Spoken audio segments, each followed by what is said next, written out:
¿Qué es una persona? Esta parece ser una pregunta ingenua, pues a veces se cree que se le puede dar una respuesta sencilla. Sin embargo, mucho se ha discutido filosóficamente al respecto. Por ejemplo, Schiller dice que las personas somos esencialmente distintas a los demás y únicas en nuestra manera de ser. Esto se debe a que esencialmente somos cuerpo, mente y alma, y sobre eso discutiremos en este video. Iniciamos el mito de la caverna.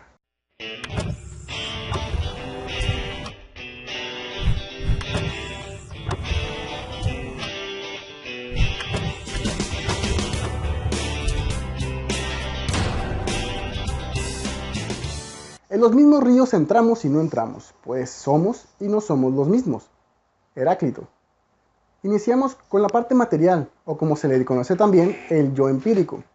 El cuerpo, que es esa parte contingente del ser humano, visible, tangible, captable por medio de los sentidos, el cual podemos definir como sustancias interconectadas que nacen, crecen y perecen en un constante devenir. Para los que recién nos visitan, devenir puede interpretarse como el movimiento en el que todo transcurre. En el mundo fuera de la filosofía, lo confundirían con el tiempo, pero sabemos que el tiempo es algo relativo y por lo tanto irreal. Pero del movimiento no podemos dudar. Las cosas se mueven y en ese movimiento cambian. A este cambio le llamamos devenir. El cuerpo humano está envuelto en este devenir, aunque nos aferremos a lo contrario. Y lo digo por ti, Maribel Guardia. En nuestro cuerpo encontramos todas las funciones fisiológicas que nos permiten sobrevivir, como persona y como especie. Sistema respiratorio, digestivo y reproductivo, por mencionar algún ejemplo.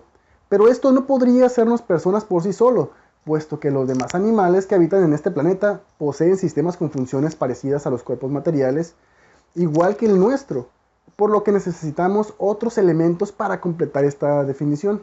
Entonces tenemos la mente como segundo punto.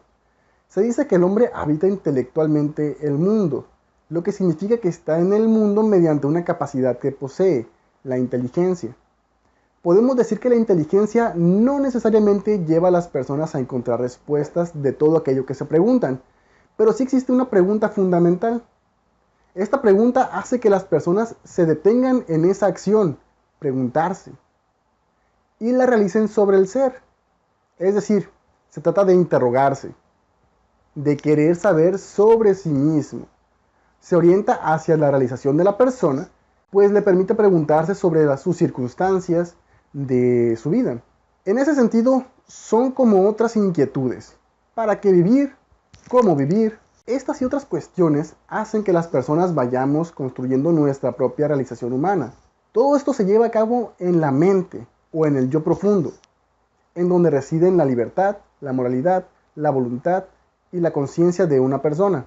Es la esencia de la persona, que vive y existe únicamente en la realización de sus actos intencionales. Por consiguiente, según Schiller, ella no es esencialmente ningún objeto. Al contrario, toda postura objetiva, bien sea el percibir, el representar, el pensar, el recordar, el esperar, hace enseguida trascendente el ser de la persona. La persona se va realizando en la medida de todo aquello con lo que va teniendo relación, como es su mundo, las personas, las cosas y las diversas maneras de comunicarse, de ser y de actuar en relación a su mundo, su cultura y su experiencia.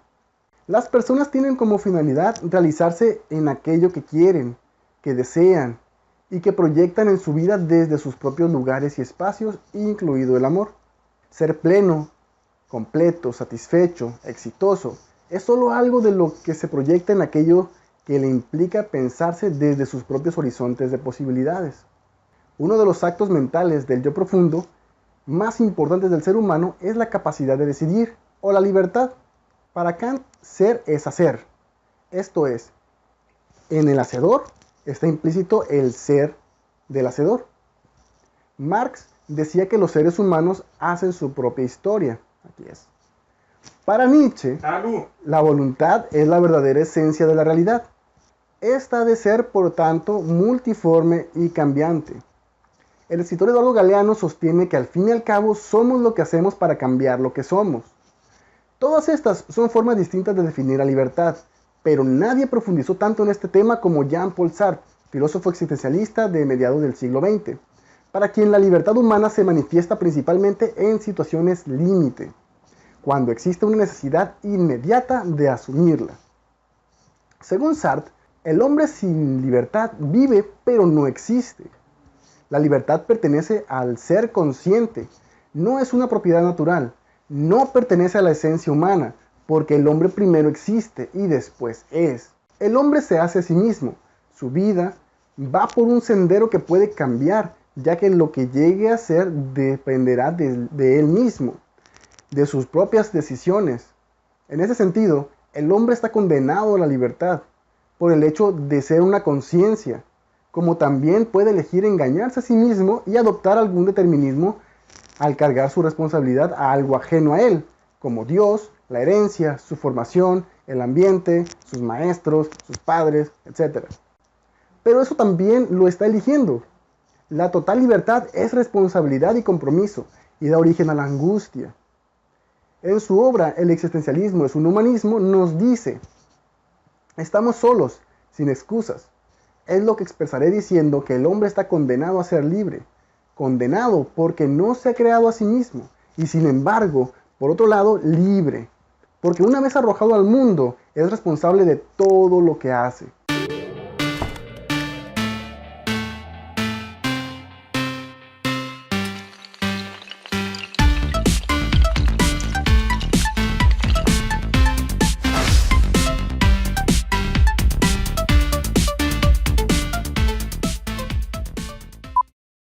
El alma humana.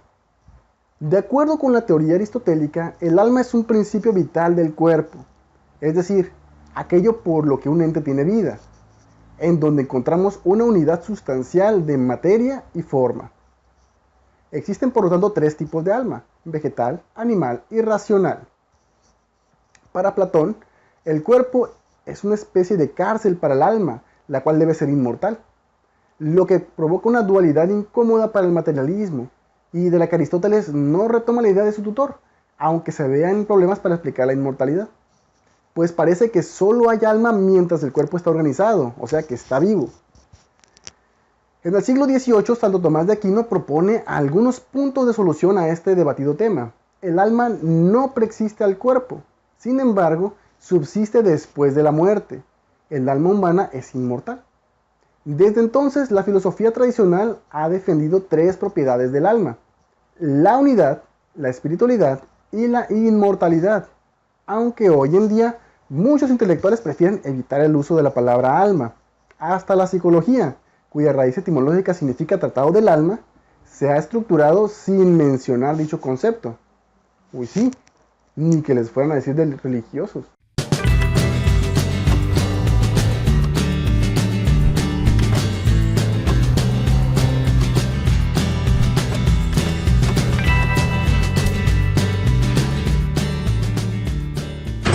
En lugar del alma o espíritu, los pensadores actuales inventan nuevos términos como NIP, núcleo de identidad personal.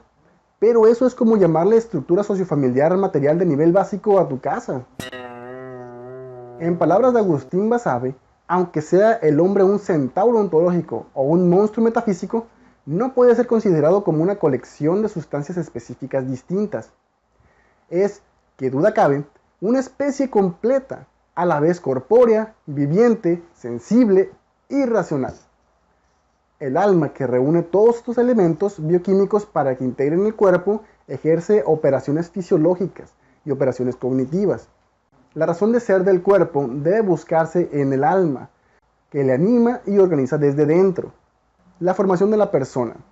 En la antigua Grecia, los actores utilizaban una máscara, que tenía un orificio en la boca para hablar.